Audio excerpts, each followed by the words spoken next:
अक्षरमहं पुरुषोत्तम दासोस्मि। अक्षर एवो हूँ,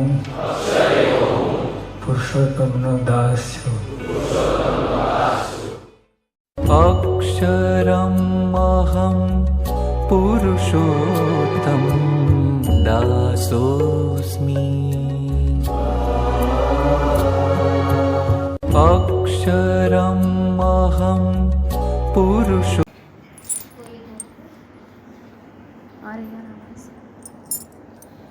नारायण नारायण सबको। अपने एक केयुंग परिवार में से एक व्यक्ति ने बताया कि राधा जी के लिए आप कुछ बताइए। तो राधा जी का अवतरण कैसे हुआ है पृथ्वी पर, तो उसके लिए तो शायद वो हमें बताना हमारे स्तर के परे की बात है।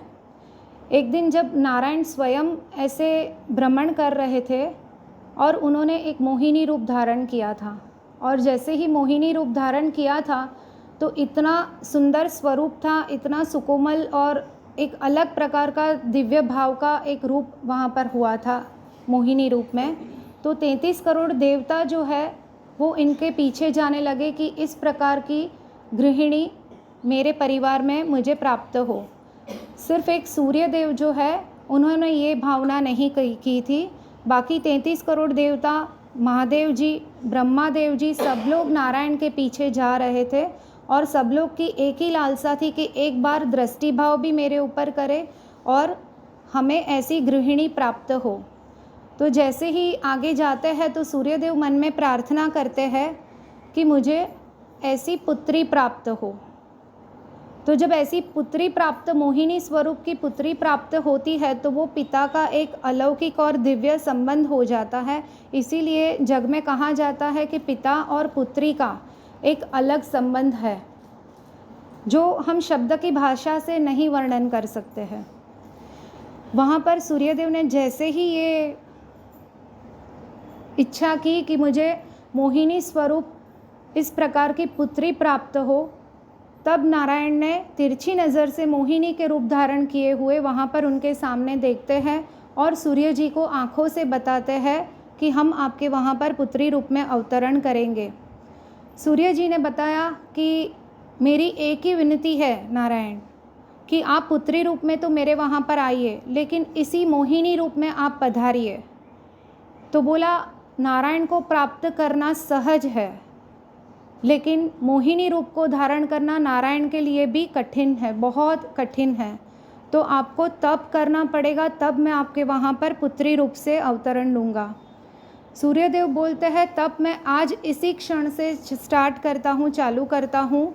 आप मेरे वहाँ पर मोहिनी रूप में अवतरित होइए, क्योंकि ये मोहिनी रूप का जो हम दृश्य का एक दर्शन भी करते हैं तो उससे काम वासना विनाश होती है, एक अलौकिक भाव हमारे भीतर उत्पन्न होता है। और ये दिव्यता जो है वो जो भी मेरी पुत्री का दर्शन करेगा तो उसके सभी कामनाओं का विनाश होगा और दिव्य भाव का उसमें एक प्रज्वलित होगा। तो मुझे इसी भाव का पुत्री रूप से आपका मेरे वहाँ पर अवतरण चाहिए।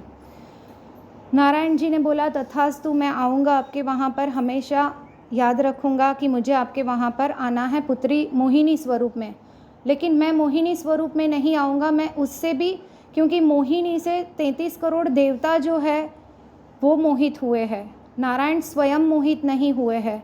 तो मोहिनी स्वरूप को भी मोहिनी कर ले, वैसा स्वरूप आपके वहाँ पर प्रकट होगा और वो दुनिया में सबको प्रेम का जो माध्यम है उसमें बताएंगे कि हमें प्रेम कैसे करना है। तो सूर्य देवता मन ही मन बहुत ही प्रसन्न हो रहे हैं और उनका एक राजा के वहाँ जन्म, राजा के रूप में जन्म होता है। वहाँ पर भी वो तप करते हैं, अपने तप से वो जान सकते हैं कि मेरा ये जो तप करना है, मेरा वचन नारायण ने मुझे दिया है वो अभी तक बाकी है। अभी वो वृषभानु के रूप में वहाँ पर जन्म लेते हैं और तभी वहाँ पर ब्रह्मा जी इस बार वो नारायण का जाप नहीं करते हैं क्योंकि बहुत तप हो चुका था। अभी वो ब्रह्मदेव का वहाँ पर ब्रह्मा जी का जाप करते हैं और उनको बुलाते हैं। तो ब्रह्मा जी बोलते हैं कि क्या हुआ, क्यों मुझे याद किया और इतना तप किया। तो बोला कि नारायण को तो मैंने इतना तप किया लेकिन नारायण पुत्री स्वरूप में मेरे वहाँ पर नहीं प्रकट हो रहे हैं तो मेरे तप में क्या कमी है। तो बोला कुछ भी हो जाए, आप ब्रह्मा जी नारायण के बहुत नज़दीक हो, तो आप नारायण को याद दिलाए कि उसको पुत्री रूप में मेरे वहाँ पर अवतरित होना है। ब्रह्मा जी ने बोला, नारायण ने बोला है तो वो अवश्य आपके वहाँ पर पुत्री रूप धारण करके आएंगे, आप बिल्कुल निश्चिंत हो जाइए। वृषभानु जी बताते हैं कि निश्चिंत नहीं होऊंगा, बट आप मुझे कुछ आपका कमिटमेंट दीजिए, आपके वहाँ से मुझे ऐसे कुछ श्योरिटी दीजिए कि वो मेरे वहाँ पर पुत्री रूप में अवतरित होंगे, क्योंकि अभी मेरी धीरज जो है वो कम होती जा रही है। तब ब्रह्मा जी वहाँ पर बताते हैं कि यहाँ पर मैं पर्वत रूप से स्थित रहूँगा, और बरसाना में आज भी ब्रह्मा जी का पर्वत है और ब्रह्मा जी के नाम से ही वो जाना जाता है। जब तक ये नारायण वहाँ पर पुत्री रूप से आपके वहाँ पर आएंगे, मैं वहाँ पर ही हूँ और हमेशा मैं वहाँ पर रहूँगा, ताकि मुझे भी वृषभानु दुलारी के दर्शन की मेरी भी अभिलाषा तृप्त हो। ऐसे करके ब्रह्मा जी नारायण जी के पास जाते हैं। नारायण जी को बोलते हैं कि आपने बताया था कि आप मोहिनी स्वरूप में वहाँ पर जन्म लेने वाले हैं। तो बोला इतने सारे कार्य में मेरे से भी मन में वो थोड़ा सा भूल चुका था कि बाद में करूँगा ऐसे करके, लेकिन अभी तो मेरा ये जो त्रेता युग है, द्वापर युग है, उसमें मुझे अवतरित होना है, तो मेरे पहले मुझे वो मोहिनी रूप के वहाँ से अवतरित होके पृथ्वी पर अवतरण करना है। और इस प्रकार जब वृषभानु के वहाँ पर मोहिनी स्वरूप में जब आते हैं नारायण, तब पहले 8 दिन जो रहते हैं, राजदुलारी जो आंखें नहीं खोलती है और सब लोग चिंतित होते हैं, वैसे उन्होंने पूरी अपनी जो चक्षु है वो 8 साल के बाद खोले थे। लेकिन नारद जी वहाँ पर आते हैं और जब लोग उनको बुलाते हैं कि आंखें खोलो, सभी प्रकार के जो दवाइयाँ रहती है वैद्य की, फिर टोचके रहते हैं उस समय जो गांव में रहते हैं, वो सब कुछ किया, लेकिन कुछ भी फ़र्क नहीं होता है। लेकिन नारद जी जब आते हैं, ब्रह्मा जी ही उनको भेजते हैं कि आप पहला दर्शन करके आओ राजदुलारी का। तो वो जब वहाँ पर जाते हैं तो वो खुद भी मोहित हो जाते हैं, लेकिन अभी भी श्री राधा की आंखें बंद है। और वहाँ पर वो बोलते हैं वृषभानु को और कीर्ति जी को कि आप मुझे अकेले छोड़िए, कुछ मंत्र का जाप करना पड़ेगा, कुछ प्रकार की पूजा करनी पड़ेगी, तभी ही ये नेत्र खुलेंगे और वो समग्र विश्व को निहारेंगे।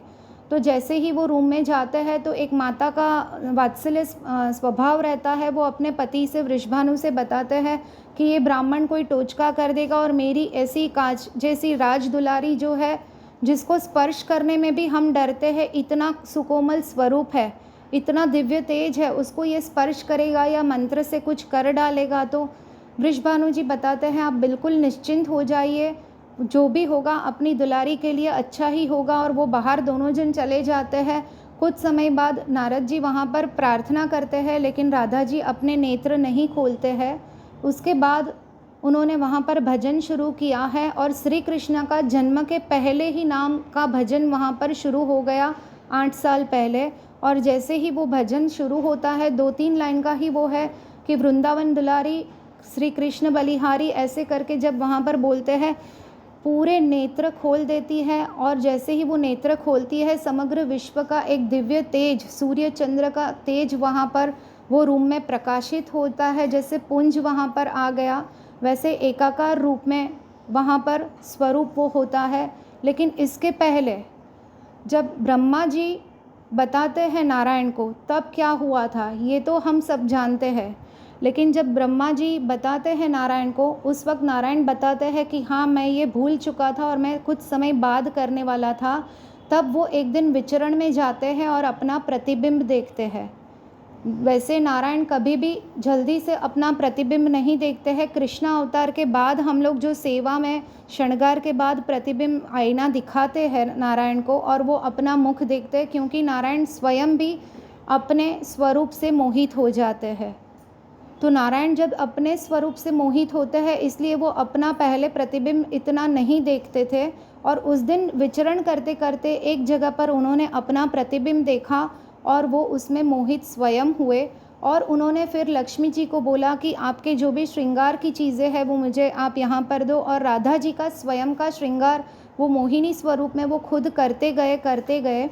और जैसे ही आँखों में किया, काजल पूरे गहने पहनाए, अलंकार, लाली, बिंदी सब कुछ लगाया। अब अंत में लक्ष्मी जी को बोला कि आपकी चुनरी लेके आइए, और वो चुनरी जो है वो उन्होंने जैसे ही वहाँ पर मोहिनी स्वरूप के प्रतिबिंब में सिर्फ रखी, तब समग्र विश्व में सूर्य चंद्र समग्र एक हो गए। एकाकार स्वरूप में समग्र विश्व में एक प्रकाश का पुंज रेला गया, और वो प्रतिबिंब से ऐसा प्रकाश बाहर आया कि नारायण ने स्वयं आंखें बंद कर ली, वो खुद भी देख नहीं पाए।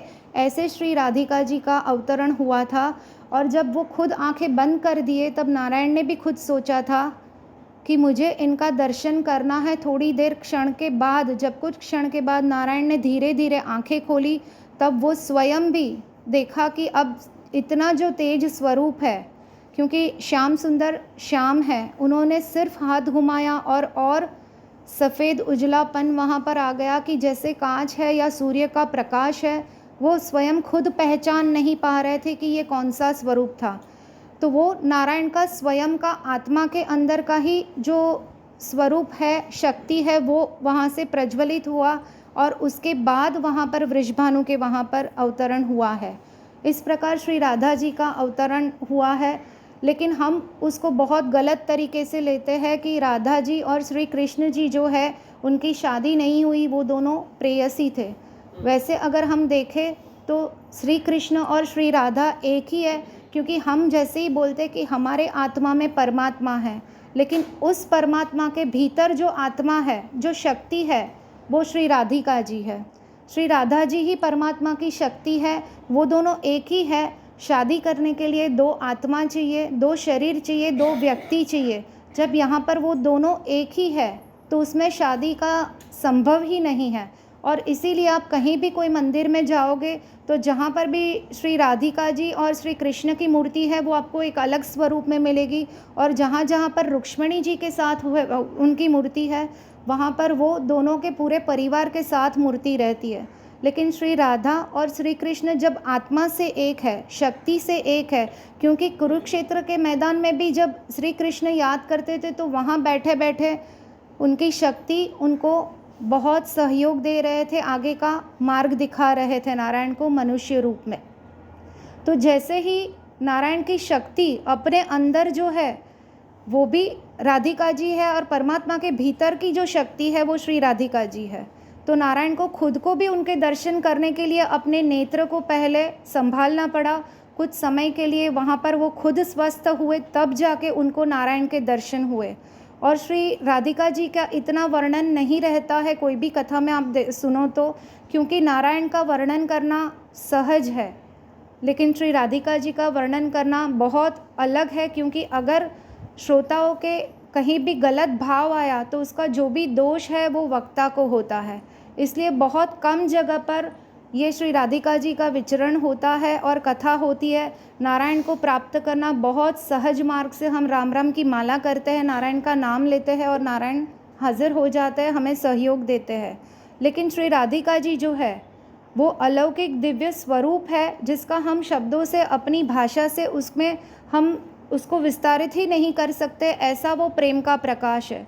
ब्रह्मांड में सब कुछ आया है, हम ज्ञान से भरे हुए हैं, भक्ति मार्ग में आगे जा रहे हैं, अध्यात्म मार्ग में आगे जा रहे हैं, शास्त्र है, लेकिन समग्र विश्व और ब्रह्मांड में जो प्रेम का स्थापन किया है वो सिर्फ और सिर्फ श्री राधिका जी ने, श्री नारायण के अंदर की शक्ति ने वो प्रेम, अनकंडीशनल लव कैसे करना है वो हमें सिखाया है। तो हम अपने सेशन में भी पहले बता चुके हैं कि हमें खुद को पहले स्वयं को प्रेम करना है, उसके बाद हमारे परिवार वाले आते हैं, हमारी चीज़ें आती है, हमारे गाड़ी बंगला घर जो भी है वो उसके बाद आता है, हमारे पति पत्नी बच्चे जो भी है वो। पहले स्वयं को हमें प्रेम करना है।